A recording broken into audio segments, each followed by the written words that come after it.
सच्चिदानन्दरूपाय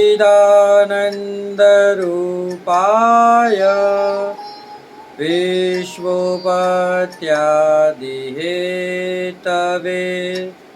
तापत्रय विनाशाय श्रीकृष्णाय वयं नमः। पुष्टिमार्गीय सर्वज्ञ करुणारसपूरित श्रेष्ठ फलप्रदाता च तस्मै श्री गुरुवे नमः। जय श्री कृष्ण। राधे राधे प्रियजनों, दास का प्रणाम स्वीकार करें। आज उपस्थित हैं हम आपके सामने एक नई कथा, एक नए प्रसंग के साथ। हमने कई लोगों के मुख से सुना है कि सूतक और पिंद्रु में सेवा या ठाकुर जी के कोई भी दैनिक कार्य किए जाते हैं या नहीं किए जाते हैं। हमसे कुछ लोगों ने प्रश्न किया कि हम नित्य प्रति ठाकुर जी की फूलमाला सिद्ध करते हैं, तो क्या सूतक में फूलमाला सिद्ध की जा सकती है? तो इसका आंसर है नहीं। सूतक में फूलमाला या ठाकुर जी की कोई भी चीज सिद्ध नहीं की जा सकती, उनके दर्शन भी नहीं होते हैं। यदि आप पुष्टि मार्गीय वैष्णव हैं तो आपको सिर्फ एक उत्थापन के दर्शन होंगे, और वो उत्थापन के दर्शन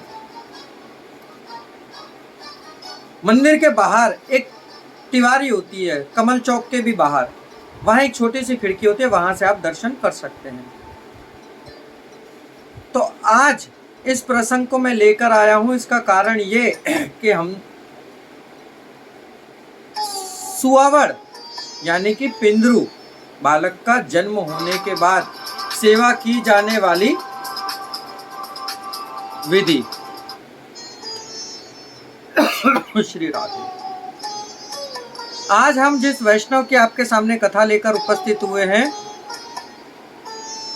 वह वैष्णव अपने आप में ही एक ठाकुर जी श्री वल्लभाचार्य जी के अनन्य सेवक, ऐसे श्री दामोदर दास, उनकी माता वीरबाई, जो कि शेरगढ़ में रहती थी। एक समय की बात है,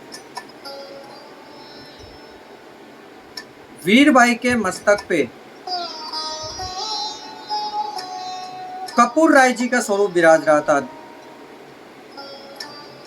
जिनके साथ श्री नवनीत प्रिया जी भी विराजते थे।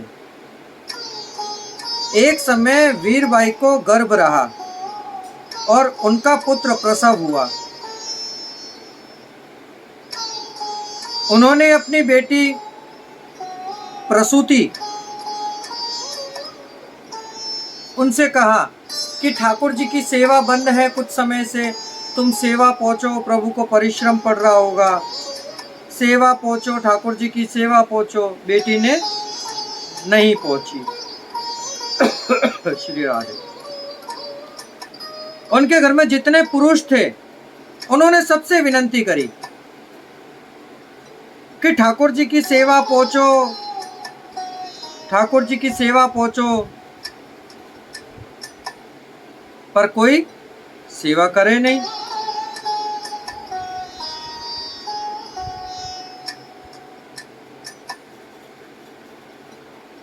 किसी ने जब सेवा नहीं की, तब मंदिर में से ठाकुर जी ने आवाज लगाई, वीरबाई, तू स्वयं हमारी सेवा क्यों नहीं करती? तब उसने कही, प्रभु, मेरे तो अभी पिंद्रु है, मैं कैसे सेवा कर सकती हूं? तब ठाकुर जी ने कही, कोई बात नहीं, तू मेरी सेवा कर, क्योंकि कहावत है कि जब तक आपके पिंद्रु जिस स्त्री के सुआवड़ हो, वह 40 दिन तक रहती है। उसने कही कि प्रभु, मैं सुआवड़ में कैसे आपकी सेवा पहुंच सकती हूँ? परंतु प्रभु की आज्ञा थी, उल्लंघन कर नहीं सकती थी, इसलिए उन्होंने सेवा पहुंची। बिचारी 40 दिन तक नित्य प्रति ठाकुर जी की सेवा पहुंची उसने। 40 दिन पश्चात जब उसे पता लगी कि मेरी सुहावड़ उतर चुकी है, तब उसने ठाकुर जी के मंदिर की सफ़ेदी, सफ़ेदी उसे कहते हैं जैसे ठाकुर जी जिस गादी पर विराजते हैं, निज गादी, उसकी सफ़ेदी, बगल में जो तकिया रखे होते हैं ना तकिया जी, उनकी सफ़ेदी, जिस सैया जी पे प्रभु पहुँचते हैं वह सैया जी, खंड पाठ पर जो सफ़ेदी लगी होती है वो सफ़ेदी, इन्हें सफ़ेदी कही जाता है। सफ़ेद वस्त्र ठाकुर जी को विनियोग में आने वाले मतलब सब सफ़ेदी, वह सब बदल दिए, कोरे धरे।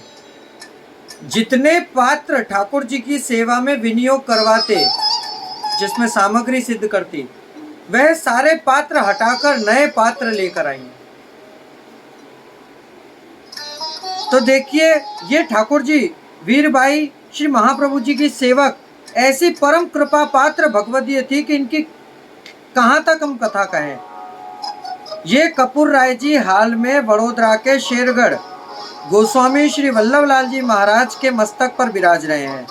दाऊजी मंदिर के मुख्य स्वरूप श्री कल्याण राय जी, उनके पास श्री कपूर राय जी विराज रहे हैं, जहां आज भी भाविक वैष्णव इनकी दर्शन के लिए रोज जाते हैं।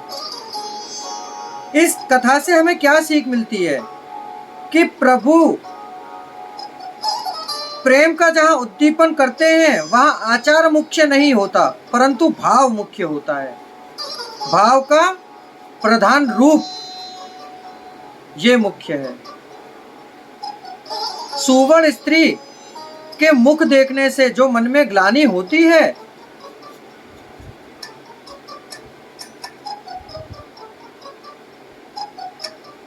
वह श्री प्रभु ठाकुर जी जब आज्ञा कर दे प्रधान मार्ग में, ये ठाकुर जी ने बताया कि लक्षण ठाकुर जी ने ऐसे जताए हैं इन चीजों के। परंतु जब ठाकुर जी की आज्ञा हो, गुरु घर की आज्ञा हो, तब ही आप सोवड़ में या पिंद्रू में ठाकुर जी की सेवा पहुंच सकते हैं। यदि आज्ञा ना हो तो आप नहीं कर सकते। जब तक 40 दिन पूर्ण ना हो जाए तब तक सुहावड़ स्त्री को मंदिर में प्रवेश करना भी निषेध बताया गया है शास्त्रों में। तो प्रियजनों, ये थी वीरबाई की कथा। कल फिर मुलाकात होगी एक नई कथा, नए प्रसंग के साथ। अब दास को आज्ञा दीजिए। जय श्री कृष्ण, राधे राधे।